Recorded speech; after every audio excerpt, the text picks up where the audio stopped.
ওম নমঃ শিবায়। শ্রাবণের প্রথম সোমবার আজ আমরা হাওড়া হরিজন কল্যাণ সমিতির এই কদমতলা অঞ্চলে আজকে উপস্থিত হয়েছি। এখানে আজকে 108 জীবন্ত শিব পূজার আয়োজনে পরশমণি পরিবার।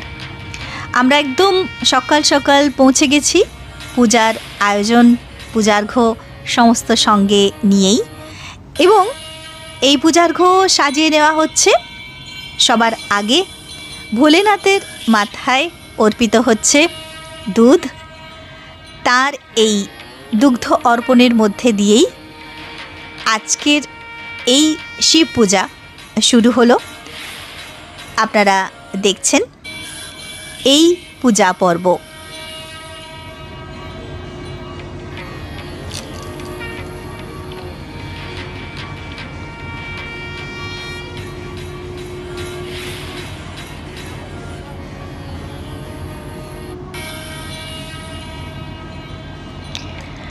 ভোলেনাথের মাথায় দুগ্ধ অর্পণের পর পূজার্ঘ নিবেদিত হবে এই সকল জীবন্ত ভোলেনাথের হস্তে।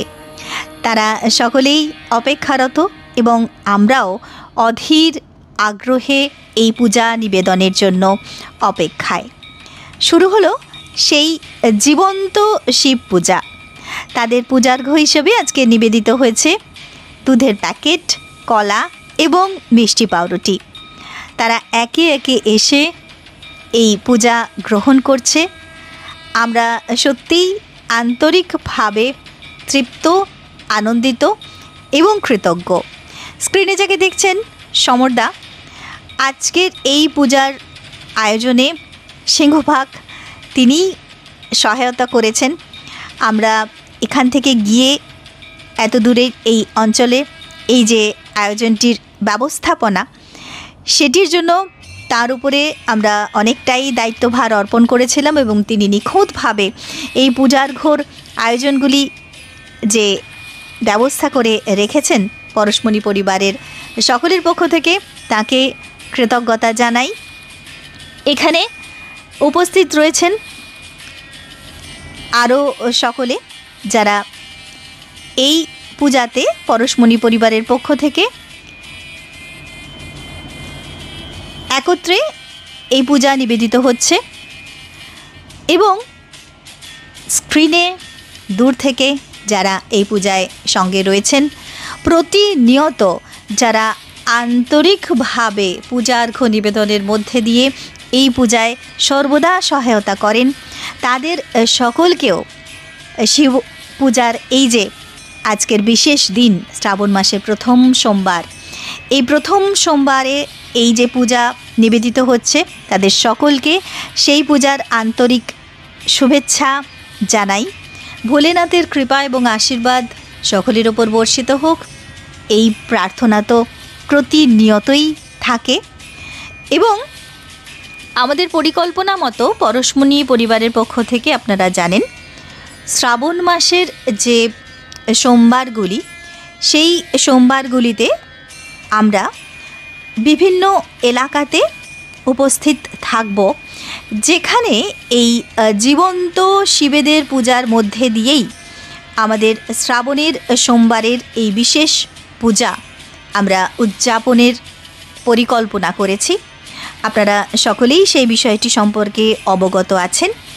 যেমন আজকের এই প্রথম দিনের সোমবারের প্রথম সোমবারের পূজাটি এখানে অর্পিত হচ্ছে। এটি কদমতলা অঞ্চল এবং এখানে এই অঞ্চলে 108 শিব পূজার মধ্যে দিয়ে এই পূজা আজকে সূচনা হলো। সেই সূচনা পর্বটি আপনারা দেখছেন। দেখতে থাকুন এই পূজা, সঙ্গে থাকুন।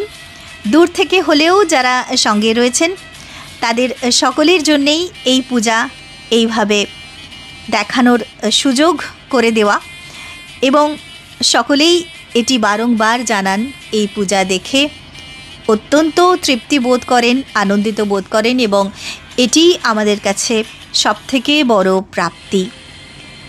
আপনাদের সকলকে আবারও অনুরোধ রইল এই পূজা দেখার জন্য সঙ্গে থাকার। চলছে 108 জীবন্ত শিবের পূজা পরশমণি পরিবারের পক্ষ থেকে। তিনি দুঃখ হরণ করেন, তিনি ক্লেশ হরণ করেন, তিনি দারিদ্র্য হরণ করেন। তাই তাকে বলা হয় হর হর মহাদেব। তিনি ক্লেশ হরণ করে, দুঃখ হরণ করে, দারিদ্র্য হরণ করে, রোগ হরণ করে সকলকে সুখী করুন, সকলের জীবন শান্তিতে পরিপূর্ণ করুন, সকলের জীবন আনন্দে পরিপূর্ণ হোক। তার চরণে আজকের দিনে এটিই প্রার্থনা। তিনি সত্য স্বরূপ, তিনি মঙ্গল স্বরূপ। তার সেই মঙ্গল হস্তটি তার সকল ভক্তের মাথার উপর চিরকাল থাকুক। মহাদেবের চরণে এই প্রার্থনা জানাই। আর ঠাকুর মা স্বামীজির কৃপায়, পরম আরাধ্যা মাতা ঠাকুরানীর অশেষ অশেষ কৃপায় আমরা এই মানব পূজার আয়োজন করতে সক্ষম হই। তার কৃপা, তার শক্তি আমাদের সমস্ত পূজার আয়োজনের উৎস। তাই মাতা ঠাকুরানীর রাতুল চরণে পরশমণি পরিবারের প্রত্যেকের পক্ষ থেকে কোটি কোটি প্রণতি জানাই। এই পূজা আপনারা দেখছেন এখানে এই অঞ্চলে আমরা অত্যন্ত তৎপরতার সঙ্গে একদম সকালবেলায় শ্রাবণ মাসের প্রথম সোমবারের এই বিশেষ 108 শিবের পূজা পর্ব এটি আমরা সম্পন্ন করতে পেরেছি। যারা এই পূজা কার্যে সর্বতোভাবে সাহায্য করেছেন, সঙ্গে থেকেছেন, তাদের সকলকে আবারও অনেক অনেক কৃতজ্ঞতা, ধন্যবাদ জানাই। ওম নমঃ শিবায়। আবারও আগামী পূজা পর্বে আমরা একত্রিত হব অন্য কোনো জায়গায়, অন্য কোনো স্থানে। আবারও অন্তত 108টি শিবের পূজার্ঘ নিয়ে আমরা অবশ্যই পৌঁছে যাব এই জীবন্ত শিব পূজার লক্ষ্যে। পরশমণি পরিবারের সকলকে অনেক অনেক শুভেচ্ছা, অভিনন্দন জানাই। সকলে সুস্থ থাকুন, ভালো থাকুন, আনন্দে থাকুন, এই প্রার্থনা। জয় মা।